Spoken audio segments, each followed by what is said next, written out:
अस्सलाम वालेकुम दोस्तों, अपनी नेक्स्ट वीडियो के साथ आपको वेलकम करता हूं अपने इस चैनल में। और अपनी इस वीडियो में ये वीडियो स्पेशली आलिया ख़ान एक सब्सक्राइबर हैं, उनकी क्वेश्चन पे मैं बना रहा हूं। तो उसके बाद काफ़ी और कमेंट्स भी आए इसके बारे में, वर्क परमिट पे स्पेशली इंग्लैंड और कनाडा का वर्क परमिट के सिलसिले में कुछ कमेंट आए हैं दोस्तों के।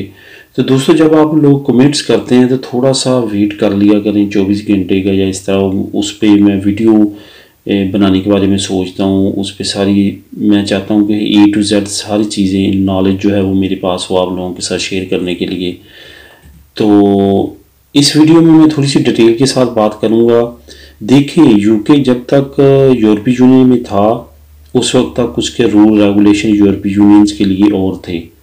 अब आलिया ख़ान जो सब्सक्राइबर है उन्होंने कहा कि जो उनके पास परमानेंट रेजिडेंसी है यहाँ की स्पेन की, तो अब क्या वो वहाँ पे वर्क परमिट पे जा सकते हैं। बात रेजिडेंसी की नहीं है, बात है आपके पासपोर्ट की।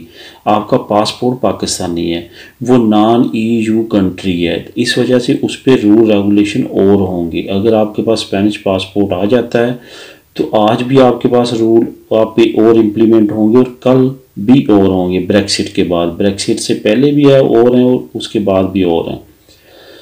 मसला क्या है कि यूके जब बाहर चला जाएगा ब्रेक्सिट के बाद, थोड़ी सी यूरोपीय यूनियन के लिए टफ कवानीन हो जाएंगे। 31 दिसंबर 2020 तक जो कवानीन इस वक्त लागू होंगे वो EU सेटलमेंट प्रोग्राम के तहत आप अगर पासपोर्ट होल्डर हैं स्पेन की तो जा सकते हैं। परमानेंट रेजिडेंसी आपके पास, परमानेंट रेजिडेंसी पे अगर आप वर्क परमिट लेना चाहते हैं तो अगर आपको कनाडा के वर्क परमिट का नॉलेज है वो क्या तरीकाकार है, सेम वही इम्प्लीमेंट करने जा रहा है यूके, पॉइंट बेस्ड सिस्टम।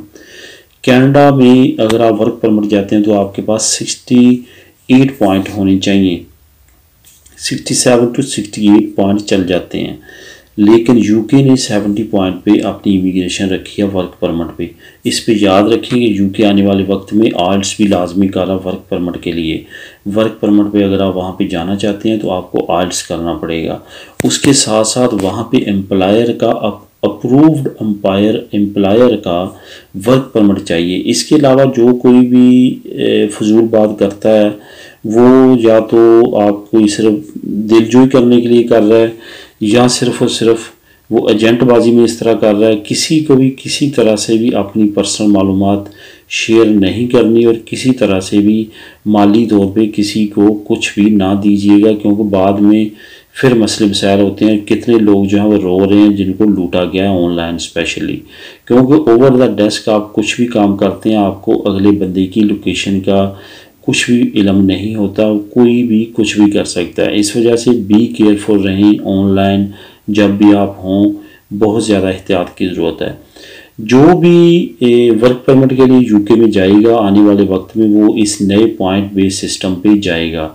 आने वाले वक्त में यूरोपीय यूनियन के लिए भी टफ कवानीन किए जा रहे हैं।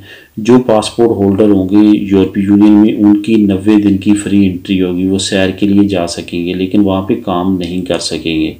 लेकिन दोस्तों, एक बात मैं यहाँ पे आपको बताता चलूँ और ये बात मेरे ख्याल में कन्फर्म है कि यूके में जो जिस तरह से वो ब्रेक्सिट के बाद सारे अपने बॉर्डर क्लोज कर रहा है और सब कुछ प्रॉब्लम्स क्रिएट कर रहा है यूरोपीय यूनियन के मेंबर्स के लिए, आने वाले वक्त में यूके में अभी से फार्मर्स ने और दूसरे डिपार्टमेंट्स जो जहाँ पे लेबर की कमी है उन्होंने शोर मचाना शुरू कर दिया कि उनको जॉब के लिए लीगल लोगों की ज़रूरत है, क्योंकि यूके ने बहुत ज़्यादा टफ कर दिया वहाँ पे अनडॉक्यूमेंटेड लोगों के लिए काम करना और लीगल लोग वहाँ पे उनकी लेबर कम है। इस वजह से आने वाले वक्त में अगर ये यूरोपीय यूनियन के बिल को क्लोज कर देता है तो वहाँ पे बहुत ज़्यादा जो है वो लेबर की ज़रूरत पड़ेगी उनको। उस वक्त वर्क परमिट जो कवानीन है वो नरम कर सकता है, ज़्यादा से ज़्यादा लोगों को यूरोपीय यूनियन से या दूसरी कंट्री से बुलवा सकता है।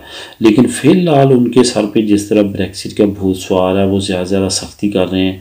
यूरोपीय यूनियन के साथ उनके मज़ाकरात उस तरह से कामयाब नहीं हो रहे जिस तरह वो चाहते थे।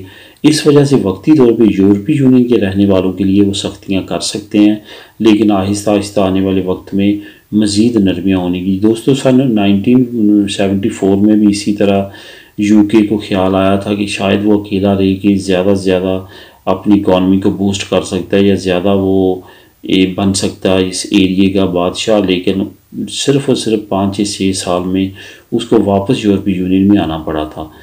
तो इससे यही साबित होता है कि वक्ती तौर पे वो सख्तियाँ ज़रूर करेगा, लेकिन आने वाले वक्त में वर्क परमिट और इस तरह की चीज़ें जो हैं वो यूरोपीय यूनियन के लिए, दूसरी कंट्रीज़ के लिए आसान होगा। लेकिन फ़िलहाल यही बेहतर है कि ज़्यादा से ज़्यादा तवज्जो दें कि यहाँ की जो मैं बरादराना मशवरा दे सकता हूँ कि नेशनैलिटी लेने की कोशिश करें। उसके बाद बेशुमार रास्ते ओपन हो जाते हैं। कनाडा का वर्क परमिट हो जाता है, यूके का हो जाता है, यूके में हो सकता है ईयू सेटलमेंट मज़ीद टाइम बढ़ा दिया जाए। इस वजह से बहुत सारे दोस्त यहाँ पे नेशनैलिटी की बजाय इधर उधर भागने की बात कर रहे हैं और जाना चाहते हैं।